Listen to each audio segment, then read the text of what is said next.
Shalom, salam damai sejahtera di dalam kasih Tuhan. Jumpa kembali di RHI, Renungan Hari Ini. RHI, Renungan Hari Ini bersama saya, Pendeta Lukas Eko Sukoco dari Padepokan Diakonia Mitra Kinasih GKJ Purworejo. Saudara, RHI, Renungan Hari Ini penting untuk kita konsisten tiap hari menghayati, merasakan, dan menerima jamahan Tuhan dalam firman-Nya. Baik itu melalui firman untuk menegur kita, firman untuk menguatkan kita, firman untuk mengajar kita, tapi juga untuk meneguhkan kita. Saudara, mari siapkan dirimu, dan biarlah RHI kali ini juga jadi berkat buat ibu, bapak, dan saudara-saudara. Mari kita bersiap diri.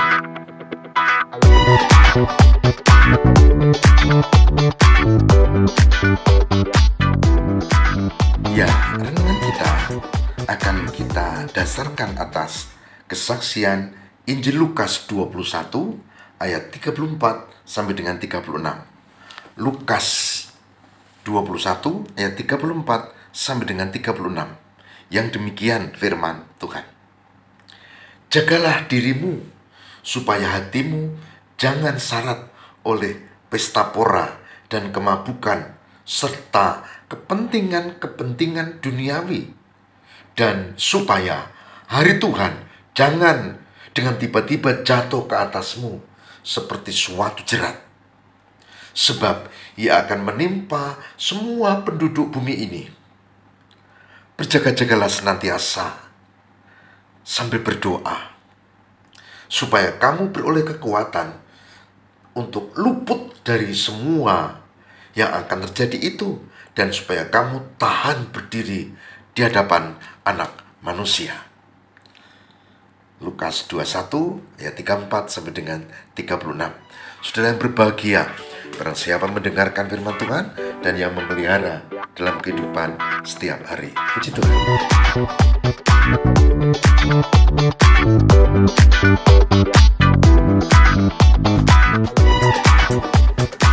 Berjaga-jagalah senantiasa sambil berdoa.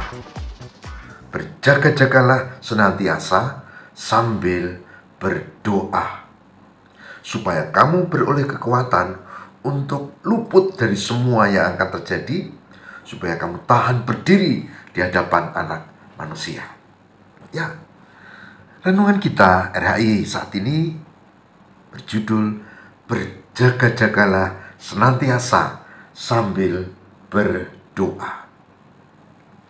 Saudara, ketika musim hujan tiba, cara terbaik kalau kita pergi, ya, baik naik mobil atau mungkin jalan kaki, adalah menyiapkan payung.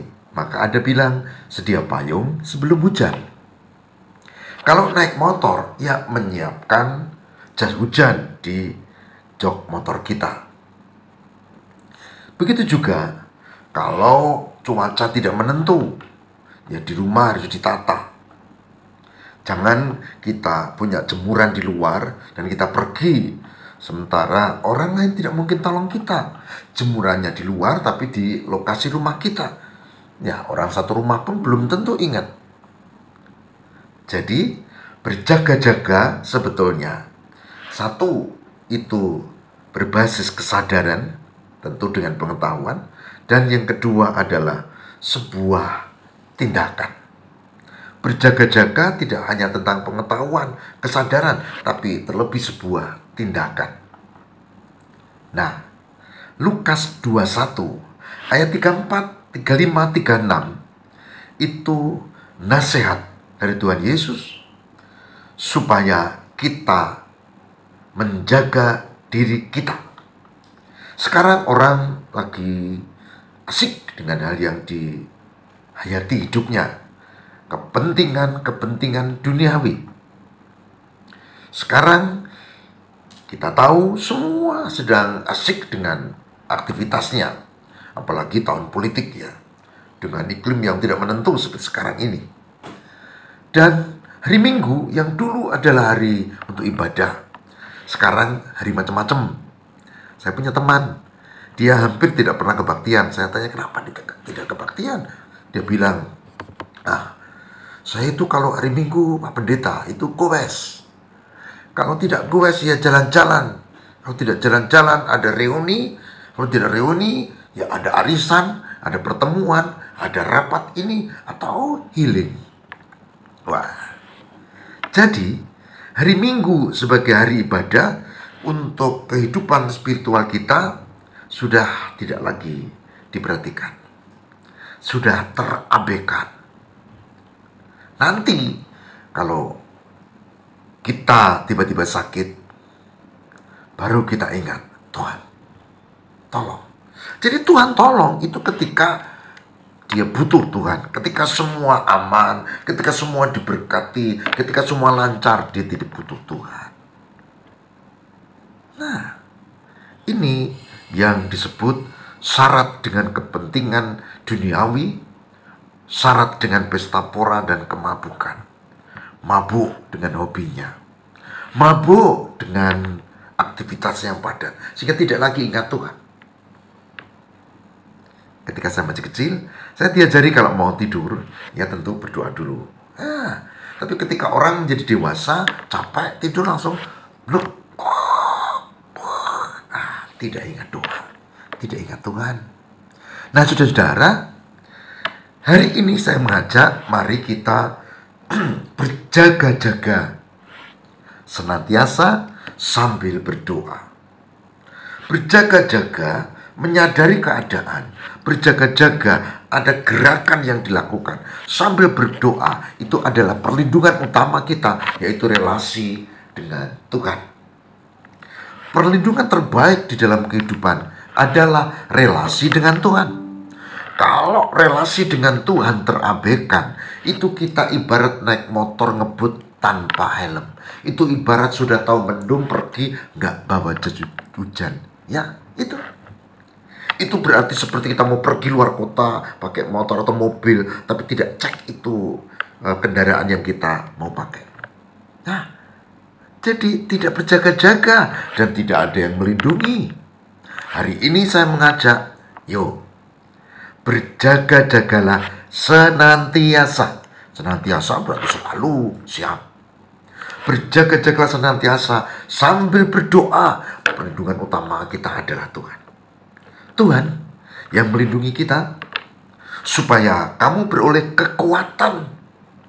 Kekuatan kita hanya pada Tuhan. Ya, didampingi oleh pasangan kita, istri atau suami. Ya, tidak selamanya. Karena masing-masing punya aktivitas. Anak-anak kita, ya tidak selamanya. Anak-anak itu gede, pergi dia. Kadang-kadang orang tua sakit aja belum tentu dia ditelepon segera pulang. Karena apa? Karena dia punya kesibukan sendiri. Jadi, yang perlindungan yang utama adalah Tuhan. Bukan pasangan kita, bukan anak-anak kita. Atau saudara kita, apalagi saudara kita punya urusan sendiri toh. Nah, saudara, oleh sebab itu, berjaga-jaga sambil berdoa supaya kamu beroleh kekuatan untuk luput dari semua yang akan terjadi. Supaya kamu tahan berdiri di hadapan anak manusia. Artinya apa? Sampai akhir hayat kita setia di dalam Tuhan. Ingat, perlindungan utama adalah Tuhan, bina relasi dengan Dia. Mari kita berdoa. Tuhan, berkatilah kami agar kami mampu untuk memiliki relasi yang benar dengan Tuhan. Berjaga-jaga senantiasa dan berdoa. Kami yakin Tuhan melindungi kami. Terima kasih ya Allah. Haleluya. Amin.